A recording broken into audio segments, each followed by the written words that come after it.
hermanos que nos miran a través de Holan 7 International. Volvemos de nuevo a enlazarnos, ya que teníamos 2 o 3 semanas de estar fuera del aire por motivos de problemas técnicos. Así que este programa Pilares de la Verdad, hoy vamos a continuar esa serie grande, esa grandiosa serie que estamos desarrollando, como se llama La Ciencia de la Verdadera Educación. Tengamos un feliz día y ojalá podamos disfrutar de este tema que es de gran trascendencia en este tiempo que estamos viviendo. Vamos a pedir la bendición divina antes de iniciar nuestro estudio, para que el Espíritu Santo pueda tocar cada uno de nuestros corazones. Querido y amado Padre Celestial, en esta mañana estamos agradecidos con usted porque nos has dado el privilegio de honrarte a través del estudio de tu palabra. Hoy vamos a estudiar la santa palabra de Dios, hoy vamos a estudiar el tema de la educación verdadera y continuar con esta parte muy importante para nuestras vidas, para que entendamos verdaderamente qué es lo que Dios quiere de nosotros a través de esta enseñanza. En Cristo Jesús. Amén. Muy bien, mis queridos hermanos, vamos a desarrollar, ahí aparece en la pantalla, en imagen, el octavo tema. Se llama La educación en Estados Unidos antes de 1844. Para que podamos desarrollar este tema, es importante hacer un repaso del tema anterior, para que podamos enlazar, para que podamos conectar la historia de esta reforma, de la educación, ¿verdad? De lo que respecta a la educación verdadera. Muy bien. Vamos a avanzar en cuanto a un repaso. Un repaso de unos minutos bastan para que nos enlacemos. En el libro de Educación Cristiana que hemos venido hablando, estudiando, es parte de ese libro, que tiene muy buena historia sobre la educación, por el pastor y doctor Eduardo Alejandro Sutherland. En ese libro, en la página 12, dice lo siguiente, esto ya nosotros lo estudiamos en el tema anterior, que Lutero y Melanchthon, que fueron los grandes reformadores del siglo XVI, estos dos grandes hombres comprendieron que era imposible tener una reforma religiosa permanente sin educación cristiana. Y ellos no solamente prestaron atención a las doctrinas del papado y enfrentaron las herejías papales, sino que estos reformadores, ellos se dieron cuenta que la fortaleza, que la fuerza, que el poder de la iglesia papal residía no solo en las enseñanzas doctrinales que ellos tenían, que eran heréticas, sino más bien en el sistema de educación. Y entonces ellos le dieron un golpe aplastante, dice esta cita histórica, al sistema.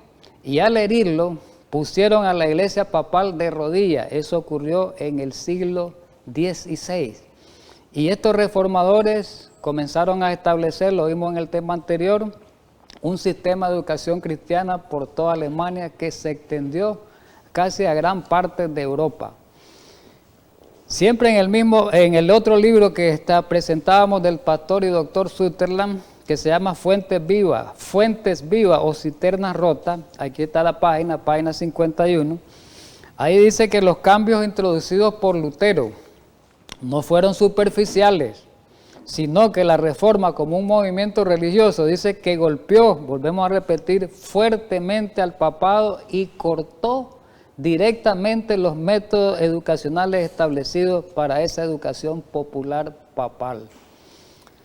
Ahora, entonces quiere decir que el éxito de los reformadores se había logrado debido al control de los jóvenes a través del sistema educativo. Pero hubo un problema después de la muerte de ellos. Cuando estos reformadores murieron, quedó en manos de algunos teólogos, y estos teólogos prácticamente solo se interesaron en esa teología abstracta y no se interesaron en la educación cristiana. Esto fue aprovechado por el Papa, el sistema papal. Y estos teólogos gastaron mucho tiempo, gastaron energía, gastaron mucho dinero de la iglesia para propagandizar, para estudiar la teología nada más. pero el papado se dio cuenta de que la existencia misma de su iglesia, de la iglesia papal, dependía de una victoria sobre las escuelas protestantes. Y entonces los papas, ¿verdad?, inventaron la contrarreforma. Y la contrarreforma no fue tanto luchar contra las doctrinas y las enseñanzas protestantes.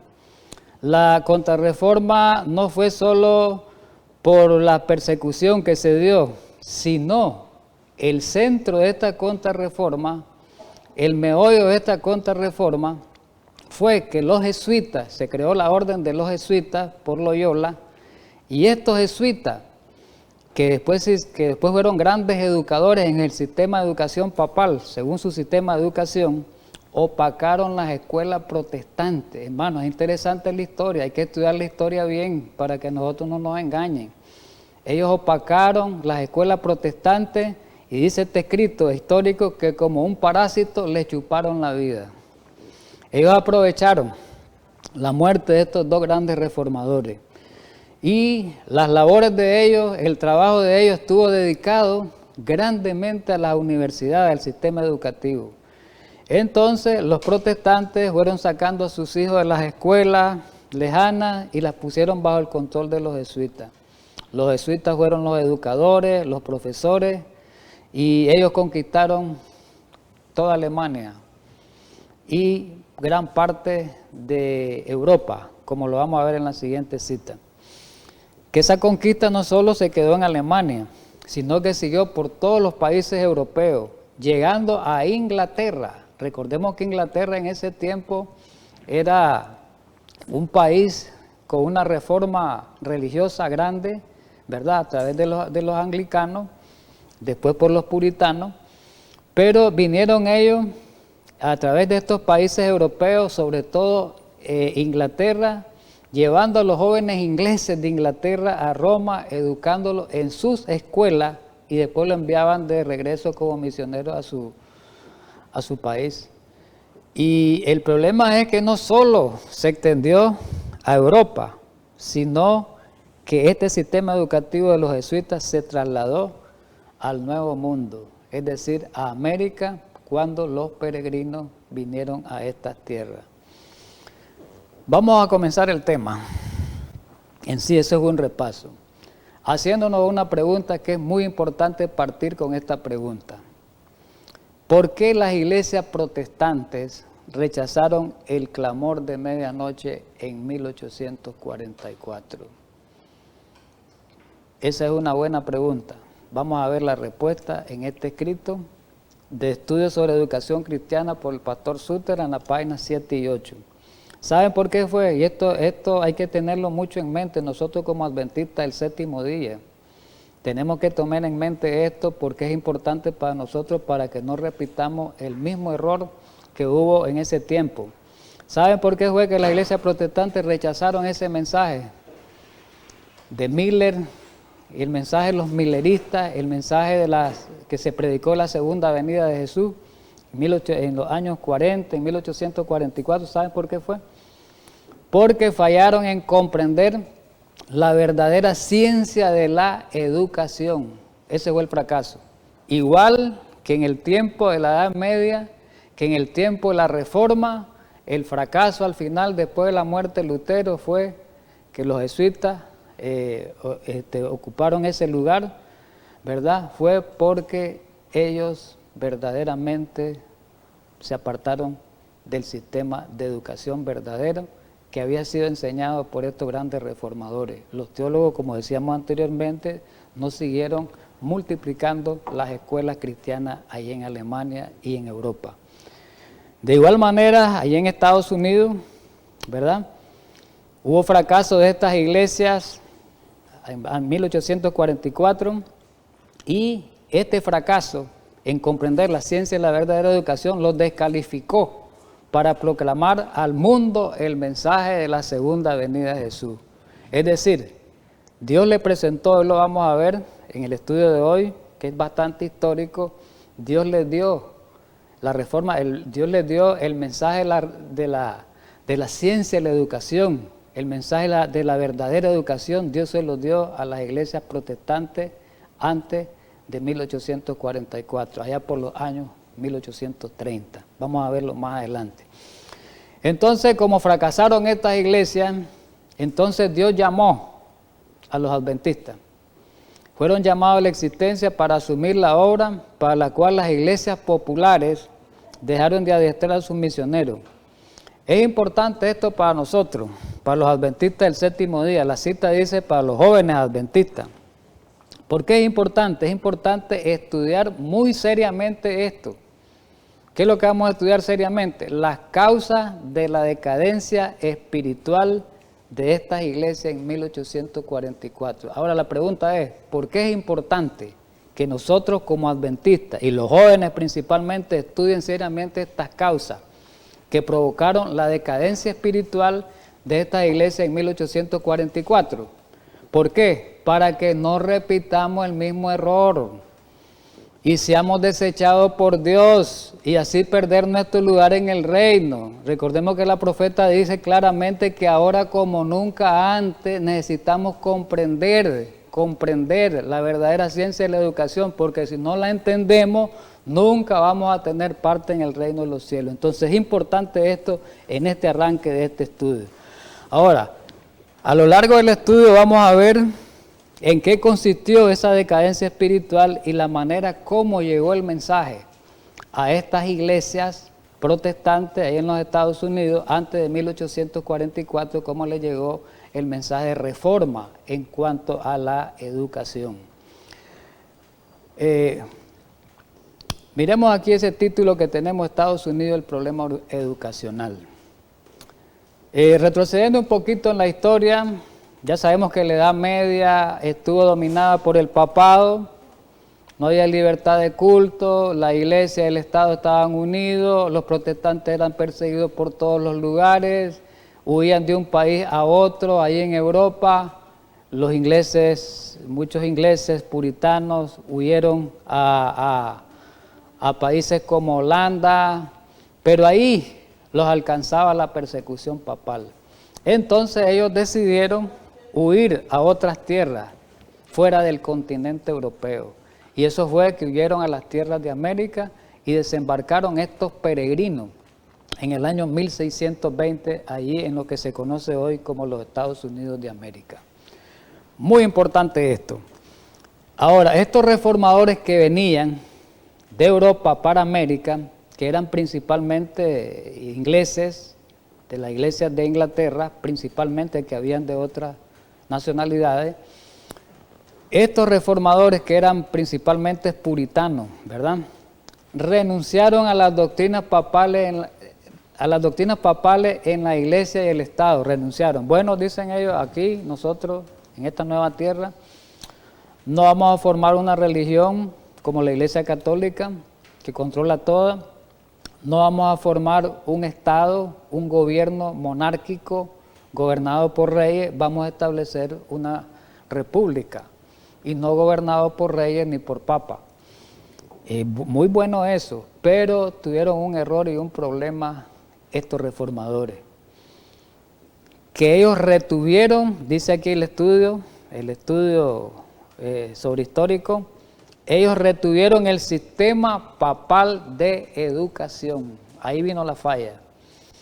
Este sistema educativo los había echado a la tierra, el sistema educativo de la iglesia que los había echado a su tierra nativa, fue uno de los más, dice la cita, fue uno de los más graves errores de los cuales los puritanos fallaron en apartarse, uno de los más graves errores.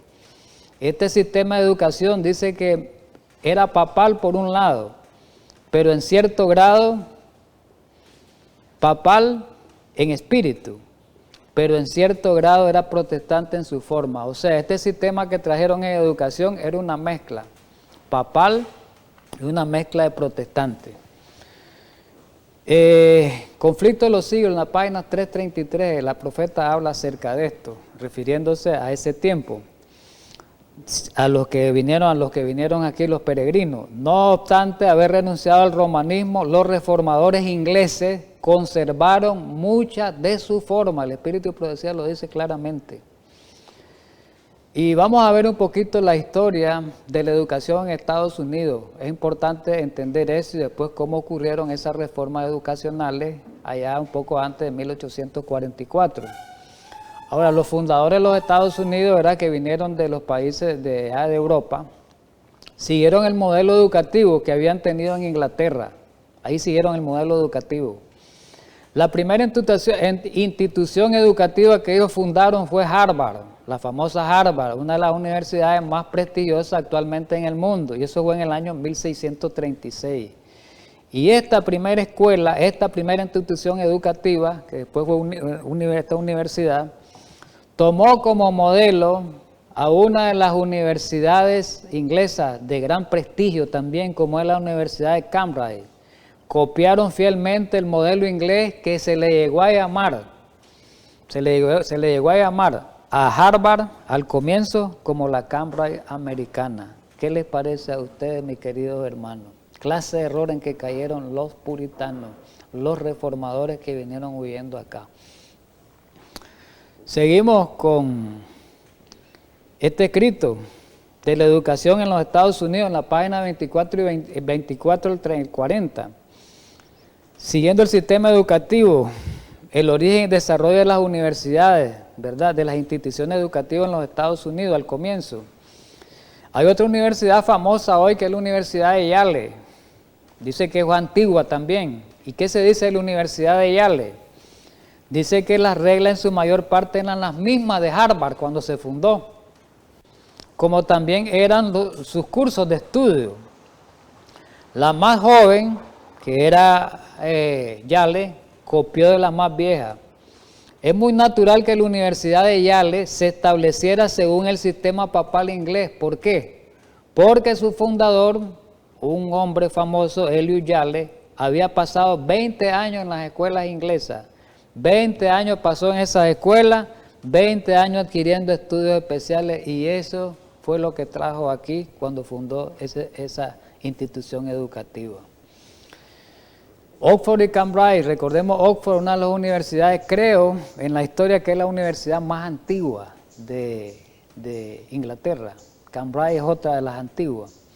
Y esta Oxford y Cambridge se amoldaron mayormente a la Universidad de París. La Universidad de París es una, si no es la primera, puede ser la segunda, pero es una de las más antiguas allá en el siglo, más o menos, esta universidad se originó allá como por el siglo XII. Por ahí, una de las más antiguas de Europa. Pero hay algo muy importante y muy peculiar en esta Universidad de París, que es la que se llama hoy la Universidad de Sorbona, famosa, que la relación de la Universidad de París, dice, la madre de Cambridge y de Oxford, quiere decir que Oxford y Cambridge fueron creadas bajo el sistema educativo de la Universidad de París. Y esta Universidad de París tiene una peculiaridad importante debido a que estaba directamente relacionado, era una universidad católica, era una universidad papal. Y dice, aquí lo dice este escrito, dice que con el papado se expresa de la siguiente manera: era debido a que la Universidad de París, era el centro de la enseñanza, miremos bien este detalle, era el centro de la enseñanza teológica que recibía tantos privilegios del Papa. Ahí se estudiaba la teología papal en esa universidad, ahí estudió Loyola, ahí preparaban a los supuestos eruditos teólogos católicos, ahí en esa universidad, y fue mantenida en una relación estrecha con la sede papal. Es importante este detalle, miremos cómo viene esto de las universidades, el origen. Harvard fue la primera escuela en América, ya lo vimos al principio. ¿Cómo fue el principio de Harvard? Bueno, al principio se hizo como una escuela para preparar misioneros, y ahí se estudiaban la Biblia sistemáticamente, se le dio mucho énfasis a la teología, a la doctrina, pero aparte de eso, su currículum fue diseñado de acuerdo a Eton y a Rugby. ¿Quién era Eton y Rugby? Dos grandes colegios o universidades después que eran de Inglaterra. Y otras notables universidades inglesas que establecieron que estaban basadas en el sistema de Sturm. Fueron Yale, William Mary, esas también fueron universidades, instituciones educativas de Estados Unidos y otras instituciones diseñadas según el mismo sistema. Entonces estamos viendo aquí que la América supuestamente protestante estaba entrenando a sus hijos en las escuelas que fueron diseñadas de acuerdo al método papal. Miremos este diagrama, este cuadro importante del árbol genealógico de las universidades o de los sistemas educativos. Universidad de París, podemos apreciar ahí, fue la madre de Oxford, fue la madre de Cambridge, fue la madre de Rugby y la madre de Eton. Todas estas universidades inglesas, centros educativos ingleses, se establecieron de acuerdo al modelo educativo de la Universidad de París, como acabamos de estudiar. Y la Universidad de París, ¿cuál era la enseñanza que había ahí? Era papal. Ahí educaban a los teólogos católicos. Ahí era una enseñanza que preparaban a los misioneros católicos. Y Harvard tomó de todas estas, de Oxford, de Cambridge, de Rugby y de Eton, el mismo sistema educativo. Viene entonces, la Universidad de Harvard fue formada con el sistema educativo papal. Después las otras universidades, después de Harvard, que fueron Yale, William Mary, Princeton y otras universidades, el sistema educativo actual de Estados Unidos también viene basado en este sistema de educación papal. Y esto se difundió por América. Actualmente el sistema educativo que tenemos en América tiene trascendencia papal. Muy bien. Vamos a ver ahora, ya miramos esa parte de la historia, cómo se fundaron esas instituciones educativas bajo el sistema, tomando como modelo el sistema educativo papal traído por los ingleses. Muy bien, vamos a ver la historia de la reforma educativa. ¿Qué ocurrió antes de 1844? Es importante que tengamos esto en la historia como adventistas del séptimo día. Allá por los años 1830, en la década de los años 30, de 1800, hubieron muchos reformadores educacionales que fueron impresionados por el Espíritu de Dios para dar una educación práctica. Hubieron muchos. A fin de que los estudiantes pudieran llevar la verdad a cualquier lugar que Dios, a donde Dios los podía llamar. Y estos reformadores estaban mirando que el sistema educacional que estaba actualmente en ese momento en las iglesias protestantes era totalmente inadecuado para preparar a un misionero. Y el sistema educativo dice, este sistema educativo no sirve, no es efectivo para preparar misioneros. Entonces, un poco antes de 1844, vuelvo a repetir, allá por los años 1830, en esa década, hubo un grupo, esto es bueno en la historia que sepamos, de más de 60 escuelas en los Estados Unidos que estaban a favor de la reforma de la educación. Estaba brillando la luz de la reforma de la educación ahí en las escuelas en los Estados Unidos. Y uno de los colegios grandes que fue reformado, que aceptó esa reforma o que se encauzó en esa reforma, fue el colegio de Oberlin, famoso, establecido en Oberlin, en el estado de Ohio, Estados Unidos. Y en el año 1833, Oberlin tuvo una experiencia muy interesante en la preparación de los obreros cristianos. Esto es importante estudiar. Vamos a estudiar esto en desarrollo, que fue lo que ocurrió en esa década. Miremos la reforma educativa, cómo fueron las reformas educativas en Oberlin y en otras instituciones, ¿verdad?, educativas en Estados Unidos en esa década, de la década de 1830. Dice este escrito, el escrito dice la historia de Oberlin en la página 233 y 235, ahí está el libro, la fuente histórica. Lo primero que hizo Oberlin en cuanto a la reforma educativa fue establecer como libro de texto, el centro del libro de texto de la educación, la Biblia. Le dio el lugar principal a la Biblia y decían ellos que una educación cristiana sin la Biblia es una monstruosidad en el mundo religioso. Es una piedra de tropiezo, decía, para los incrédulos. ¿Qué otras reformas hicieron en Oberlin y en otras instituciones? Bueno, eliminaron los títulos. Dijeron que títulos no. ¿Por qué eliminaron los títulos? ¿Qué tenían que ver los títulos con esa reforma educacional? Los títulos, los honores, ¿qué tenían que ver? Bueno, en este escrito el pastor y doctor Sutherland dice en la página 42 que los cristianos deben sostener ante el mundo que todos los hombres son creados iguales. Eso lo sabemos, hermano. La Biblia es clara.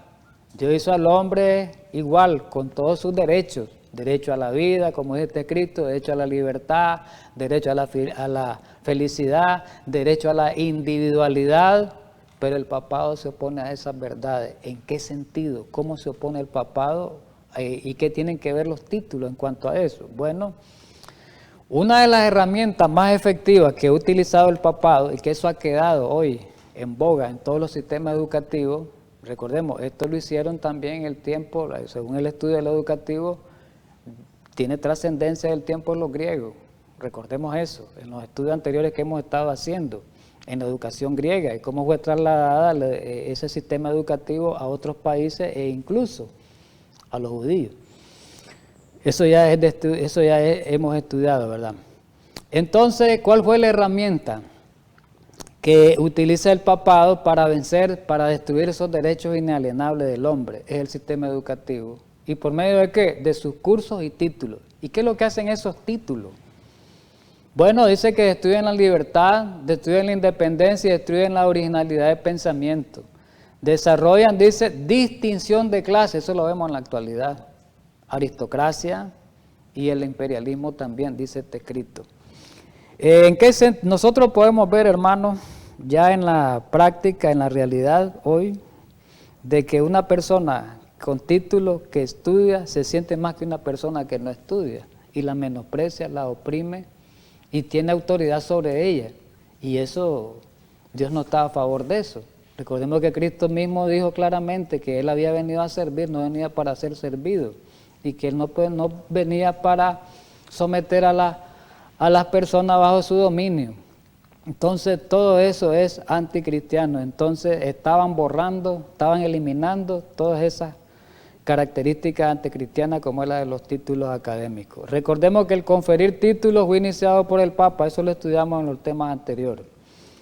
En estudios sobre educación cristiana en la página 42 dice que el otorgamiento de títulos, premios y honores se tomó prestado del sistema de educación papal. Ya lo estudiamos en el tema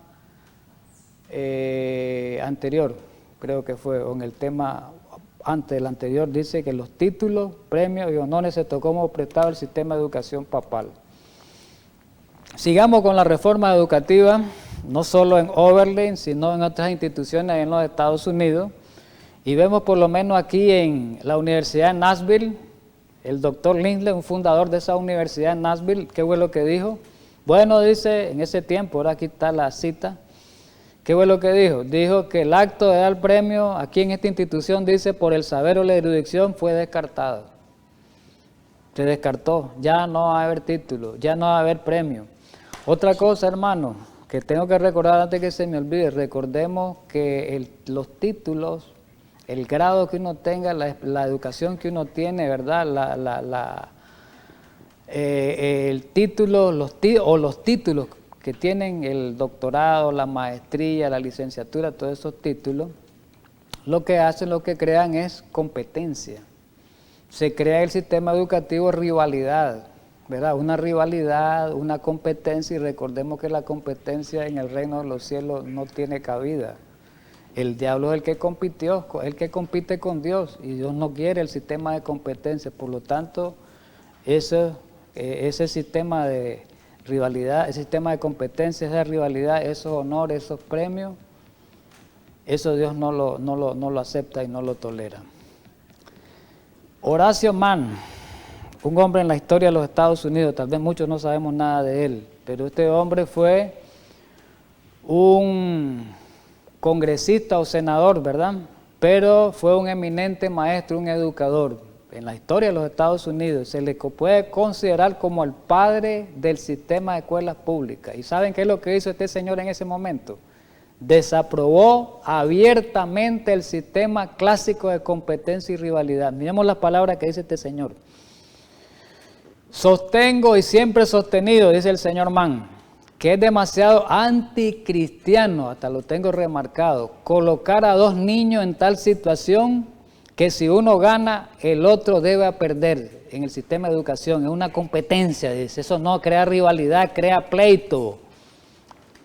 Ustedes conocen mi punto de vista sobre la competencia y la rivalidad. Puede producir eruditos brillantes, dice, gente inteligente, pero puede producir políticos canallas y comerciantes pícaros. Mire qué clase de palabras de este educador. No estaba de acuerdo con los títulos, con los honores. Pero sigamos en la reforma de Oberlin y de otras instituciones educativas, cómo fueron las reformas. Vamos viendo el desarrollo de la reforma. Los fundadores de Oberlin fueron movidos por el espíritu de la reforma. Miremos este escrito, está en Historia de Oberlin, página 86. ¿Y qué dijeron esto? Los fundadores de Oberlin. A fin de que podamos tener tiempo y salud para el servicio del Señor, comeremos únicamente alimentos sencillos y saludables, renunciando a todo mal hábito. Y sigue el escrito donde dice que se iban a negar a toda bebida fuerte, innecesaria, como el té, el café y otras cosas, ¿verdad? Que eran en contra de la salud, en deterioro de la salud. Miren bien, entonces ellos estaban promoviendo la reforma pro salud. Mis queridos hermanos, la reforma pro salud no le llegó primero a los adventistas, ni el mensaje de la educación verdadera no fue primero a los adventistas, fue dada a las iglesias protestantes antes de 1844, allá por los años 1830 en adelante. Así que tengamos en mente eso, el por qué fue dado a los adventistas, porque estos lo rechazaron al final. Miremos en este escrito que hubo histórico, en Estudios sobre Educación Cristiana, página 49 por Sutherland, que hubo una ola de reforma en asuntos de dieta, digamos bien. ¿En qué fue la reforma que hubo? Vestimenta y otros principios de salud importantes se extendió a todo Estados Unidos. Y muchos reformadores educativos se esforzaron para introducir estos temas prácticos en sus escuelas. ¿Qué quiere decir esto? Que el Espíritu de Dios estaba preparándolos para la prueba crucial que les esperaba en 1844. Este escrito histórico es muy interesante. Historia de Oberlin, página 218 y 219. No sé cuántos de ustedes han oído hablar de la harina Graham en Estados Unidos, los que viven ahí, ustedes ahí en Estados Unidos, muchos que viven ahí, otros que han oído hablar de esto. Esa harina Graham hoy existe todavía, ha sido una harina de asesoría integral, meramente integral. Y el fundador de esa harina era un señor, fue en el año 1832, fue el señor Sylvester Graham. ¿Quién fue este Sylvester Graham? Fue un pastor, fue un ministro presbiteriano, de la iglesia presbiteriana, de la iglesia protestante. Y este pastor desde los púlpitos predicaba, aquí lo dice, que se arrepintieran la gente, los hombres, de los pecados de la mesa. Y dijo él que los vegetales y la fruta deberían constituir, dice, la esencia de toda comida. Estaba mandando a Génesis 1.29. Y debía ser la comida en su estado natural, tan cerca como sea posible, cruda. Estaba mandando al crudismo. Antes de 1863, 30 años antes de 1863, que les fue dada la reforma a los adventistas. Mire, 30 años antes, 31 años antes, Dios estaba obrando en las iglesias protestantes. ¿Y qué más decía este señor? Que el pan debe ser hecho de harina de trigo integral, no como el pan que venden ahora, hermano. Ahorita venden un pan, en la mayoría que se dicen, es más, los adventistas, ¿verdad? Dicen de que es pan integral, pero no es pan integral. La mayoría de los panes que los venden para comercializar llevan mitad integral y mitad harina blanca. No es pan integral meramente, el pan integral es 100% integral. Así que olvidémonos de esas mentiras de que el pan integral 50 y 50 no es pan integral, ahí va la harina blanca. Y decía él que debía de ser de trigo integral, estaban mejor esto que nosotros los adventistas. Que la carne y el pescado debe ser eliminado, sacado de la mesa en toda su forma, y que el pan, esto lo debemos de ver, los adventistas también, que muchos caemos en este error. Comemos el pan inmediatamente que hecho. El pan debería comerse por lo menos 12 horas después de haber sido horneado, o sea, 24 horas, mejor de un día para otro, hermano. Eso lo tengo yo por experiencia. Eliminar el vinagre, eliminar los condimentos, eliminar todas las cosas malas, estimulantes como el té, el café, deben ser evitados por todos los medios como enemigos mortales de la salud. Pero no solo Oberlin respondió a la reforma en la dieta. Hubieron otras instituciones en los Estados Unidos, vamos a hacer mención, aquí está un listado. Se registró la misma reforma en el colegio de Hudson. Ahora, quiero recordarles que el colegio de Oberlin era de, creo que era de la congregación cristiana congregacionalista, de esa descendencia cristiana que ha venido de Europa, ¿verdad? De la iglesia congregacionalista. Entonces, aquí está el colegio de Hudson, siguió lo mismo.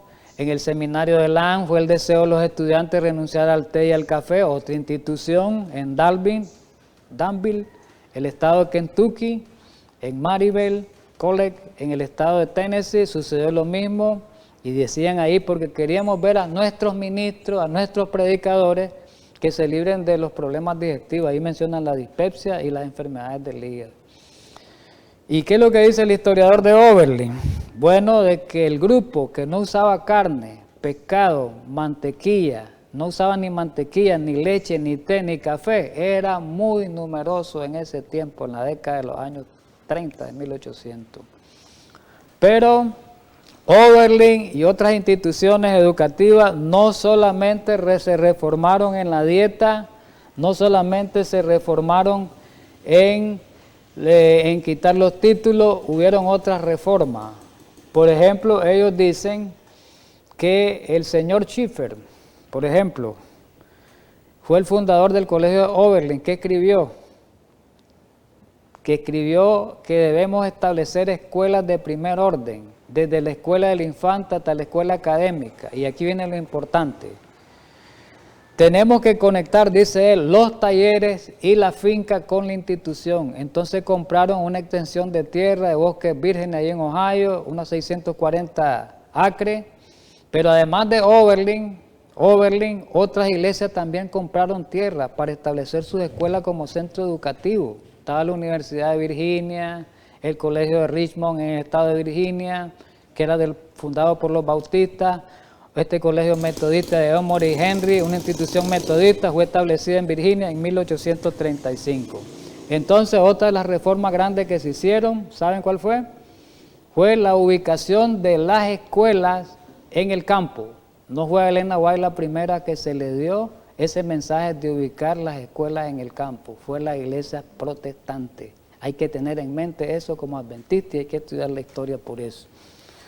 Pero no solamente esa reforma hubieron más reformas, y una de las reformas que causó bastante desarrollo en ese tiempo, en esa década, fue el entrenamiento manual en la educación, en las escuelas. El entrenamiento manual y práctica, ya no iba a ser solo teoría, solo estar sentados ahí recibiendo clases, como el sistema educativo papal. No, el trabajo manual comenzó en Oberlin y en otros institutos de enseñanza educativa. Se hallaban entre los elementos más indispensables de Oberlin. Los alumnos trabajaban hasta 4 horas, los profesores trabajaban con ellos en la parte práctica, en talleres, en la agricultura, que es lo que dice el Espíritu de Profecía ahora para nosotros, hermano. Esto es importante estudiar, este tema es muy importante para entender la educación adventista, hermano. Pero vamos a mencionar, aquí hay una lista, en la presente imagen, hay una lista de instituciones que hicieron una reforma en cuanto al trabajo manual en esa obra educativa. En 1830 se pueden nombrar, oiga bien, 10 anexos de trabajo manual, mientras que durante la década de todos esos 10 años siguientes, fueron varias veintenas que fueron añadidas a este número. Y aquí menciona la Wesleyana, que es una institución de Maine, Wesleyana, fue famosa en sus días, se hallaba entre las primeras, mientras que Bondoy, Waterville y el seminario de Bangor poseían estas ventajas. En Dexter, en el estado de Maine, hubieron también otras instituciones. Ahí dice que los maestros trabajaban por lo menos 4 horas diarias, alumnos y maestros. En el estado de Massachusetts, ahí está el escrito, tuvo por lo menos media docena de este tipo de escuelas en la que implementaron el trabajo manual. En Nueva York, en Rochester, el Instituto Oneida, el Instituto de Educación Práctica de Rochester también. En el estado de Pensilvania, en la Universidad de Lafayette de Easton también, varias escuelas, hermanos. Pero hubo un problema, vino la oposición. Después que se inició la década de los 40, se hablaba muy poco sobre el trabajo manual. Y comenzaron a introducir los deportes y el gimnasio, comenzaron ellos a introducirlos poco a poco, y hubo mucha oposición de parte de los miembros, más bien de estas escuelas, de estas iglesias, y los alumnos, profesores de estas escuelas. Y vino el trabajo manual en Oberlin, fue reemplazado el trabajo manual por los deportes. Aquí está ese escrito, Historia de Oberlin 231, también aparece en la página 407. Los deportes y los gimnasios modernos pronto comenzaron a hacer provisiones suficientes para el bienestar del mundo del alumno. Gradualmente Oberlin introdujo el béisbol moderno. Se apartó del trabajo manual de la enseñanza práctica poco a poco Oberlin. El fútbol lo introdujo, el atletismo en general. Y la gimnasia, dice aquí este escrito, entró lentamente en Oberlin. Se trataron de suplir los deseos del entrenamiento físico útil y ya ha llegado a ser popular en las instituciones educativas hasta hoy en día. Oberlin fue terriblemente presionado por sus propios miembros. Vino esa oposición, sus propios miembros, que ignoraban el valor de la luz educacional que Dios le había revelado, estaban ignorando. Por muy severas que fueran las críticas y presiones de afuera, Oberlin podría haber cumplido el plan de Dios en la preparación de un ejército de misioneros para que pudieran presentar el clamor de medianoche. Pero ¿cuál fue el problema? ¿Dónde estuvo el problema principal de Oberlin? No fue tanto de los de afuera, porque hubo oposición y presión afuera, fue por los de adentro. Fueron los mismos maestros que comenzaron a oponerse, a enfrentarse a esta reforma educativa. Aquí lo dice el escrito. Pero algunos de sus maestros seguían aferrándose a los principios y métodos de la escuela del mundo. Los maestros no querían estar trabajando 4 o 5 horas, ni tampoco querían muchos de los alumnos esas comidas. Ellos querían estar como el sistema educativo papal, ¿verdad? Entonces esto causó que Oberlin se tambaleara en su curso por miembros de su propio personal docente, dice este escrito. Hubo un profesor famoso ahí en Oberlin que causó tanto desagrado, que causó tanta destrucción al sistema educativo, y fue como un levantamasa, decimos ahora, que levantó a muchos otros. Y ahí está el nombre, el profesor, está el escrito, Historia de Oberlin, página 422, el profesor Krobles. Dice que este profesor Krobles nunca vio con agrado la reforma pro salud, la reforma dietética, nunca lo vio con agrado. Y él no sentía escrúpulos para ridiculizarla, o sea, se burlaba, y de esa manera dice, se oponía a ella. Y él mismo expresó que él suministraba cajas de pimienta, por debajera estaba haciendo el trabajo, y mantuvo en esas mesas esas cajas de pimienta. Pero después lo descubrieron, ¿verdad? Dice que la influencia de este maestro, junto con otros que se oponían a la oposición del presidente Finney sobre la pimienta y otros condimentos como el té, el café, las carnes, etcétera, y que no pudieron ver esta reforma como el primer paso para algo mejor. Miremos cómo se expresa. Bajo la presión de este pánico, se lanzaron con precipitación y apresuramiento a sus ollas de carne. a la influencia alborotadora de una infusión fresca de hierba china, del café, moca, con la excitante comida de carne de cerdo, volvieron a eso, bebiendo el caldo, dice, de cosa abominable. Tuvieron éxito impidiendo una obra de renovación que tanto necesitaban. Pero la oposición de afuera dice que fue irritante, pero la de adentro fue seria y más peligrosa y fue la que trajo consecuencias más catastróficas para Oberlin como institución. Miremos este escrito, Estudios sobre Educación Cristiana de Sutherland, 114 y 115. Los regaños, las burlas y las falsedades de los que estaban fuera de Oberlin, que no tenían simpatía por su reforma, eran serios y desagradables obstáculos, pero la oposición que causó más destrucción fue la de ciertos maestros, que continuamente estaban minando el amor y respeto de los estudiantes por la reforma pro salud. Esta oposición fue fatal, dice aquí el escrito, para el progreso de toda reforma. Al ceder en la reforma pro salud, Oberlin fue cediendo, comenzó a abandonar su reforma, una por una, hasta que fue incapaz de afrontar la prueba en 1844. De este modo, Oberlin fracasó en la gran misión a la cual fue llamado por el primer ángel. ¿Por qué? Porque algunos de los maestros no tenían simpatía por la educación cristiana. Muy importante.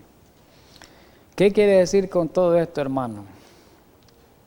En este escrito lo dice, 114 y 115, de Estudios sobre Educación Cristiana, que los maestros de Oberlin no quebraron todo yugo de educación mundana. Ahí vino el error grave. Sino pusieron los cuellos de sus alumnos yugo mundana en lugar del yugo de Cristo, que es en la línea de la educación cristiana. Oberlin, al ceder a la oposición, se incapacitó para llevar el mensaje de la verdad presente en toda su plenitud a otros países. ¿Por qué? Porque no rompieron todo yugo educacional. Falló al final a no oponerse en la línea, al oponerse, falló al final. Al no oponerse o al oponerse en las líneas con la verdadera educación. Ahí dice no, ahí hay un errorcito, falló al final al oponerse con la línea de la verdadera educación y como resultado no pudo dar el mensaje final al mundo. Es importante esto, la profeta, miremos cómo lo dice en primeros escritos hablando de esta situación.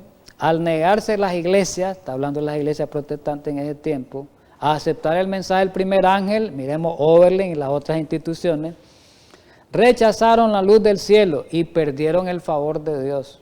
Confiaron en su propia fuerza y al oponerse al primer mensaje, se colocaron donde no podían ver la luz del mensaje del segundo ángel. Esto es importante para nosotros.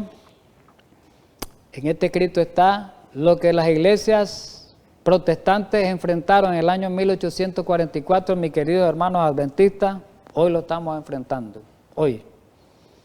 Vemos cómo las denominaciones protestantes se opusieron, lo estudiamos, a los principios de la educación cristiana, se opusieron. Y así dejaron de preparar a sus jóvenes para que dieran el clamor de medianoche. Hoy puede ocurrir lo mismo, o está ocurriendo lo mismo. Más bien, los jóvenes adventistas del séptimo día, miles de los cuales están yendo a la escuela del mundo, no pueden darse el lujo, dice Sutherland, de permitir que se repita este fracaso. No pueden darse el lujo de permitir que se repitan este fracaso. Si los adventistas del séptimo día, hoy, tomaran parte del fuerte pregón con la misma experiencia que se allegaron los protestantes al clamor de medianoche, ¿qué pasaría? Serán también como las vírgenes fatuas, para quienes también la puerta estará cerrada. Pregunta, ¿no es la educación cristiana entonces la luz para las doctrinas? La educación papal no enciende esas lámparas porque es oscuridad. Entonces, hermanos, para terminar estos últimos momentos, yo les pido a todo el que me está viendo, sea adventista, de la iglesia organizada, sea de los ministerios de sostén propio que decimos, que somos ministerios de sostén propio independientes, sean hermanos de otras iglesias protestantes, de otras iglesias evangélicas hoy, de otros cuerpos religiosos, sean personas del mundo que no tienen religión y que están viendo este programa. Es muy importante tener en mente todos estos aspectos históricos que estudiamos hoy. Y más, para nosotros los adventistas es un llamado de atención que Dios nos hace a esta hora, en estos momentos, en este año 2022, que las profecías nos están diciendo que el tiempo se va a acabar muy pronto. Pero la pregunta es, ¿estamos preparados para enfrentar ese tiempo? Sinceramente, mis queridos hermanos adventistas, no estamos preparados porque estamos rechazando este mensaje. La inmensa mayoría de los adventistas estamos acomodándonos como se acomodaron las iglesias de aquel tiempo, la iglesia protestante. ¿Y qué puede pasarnos? Puede pasarnos lo que le pasó a ellos. Así que atendamos estos consejos para que no repitamos ese mismo error. Recordemos algo. La profeta lo ha dicho a lo largo de estos estudios que hemos dicho, lo he repetido reiteradamente en muchas citas, que hoy, como nunca antes, tenemos que comprender, hoy en el 2022, como nunca antes, necesitamos comprender la verdadera ciencia de la educación. Si nosotros no la entendemos, nunca vamos a tener parte en el reino de los cielos. Recordemos estas otras palabras importantes, que si no rompemos con el yugo de la educación mundana, y no nos enlistamos en la línea de la educación cristiana, en la línea de la educación verdadera, nosotros vamos a fallar y vamos a fracasar porque no vamos a llevar el mensaje del tercer ángel en toda su plenitud a todos los países, que es el llamado, que es la misión, que el cual Dios nos ha llamado a esta iglesia y a cada uno de nosotros. Así que tengamos un feliz día y los invito para que nos preparemos para estudiar. Estamos llegando a la última parte de esta serie, que es de la educación verdadera, y ahora nos toca estudiar a la educación adventista, toda su historia, cómo ha venido hasta hoy. Entonces, así que los invito para la siguiente parte, y repito, tengamos un feliz día. Vamos a orar para terminar esta enseñanza, este estudio. Bondadoso y eterno Padre Celestial, infinitamente gracias por ayudarnos, por guiarnos siempre en el estudio de tu palabra. Ayúdanos para que comprendamos bien estas enseñanzas, son verdades que necesitamos entender hoy en este tiempo, para prepararnos para poder dar ese mensaje grande, ese último mensaje de misericordia, llevarlo al mundo, para amonestar, despertar a un mundo que se está perdiendo. Ayúdanos a ser portavoces y ayúdanos a tocar la trompeta en este tiempo final. En Cristo Jesús. Amén.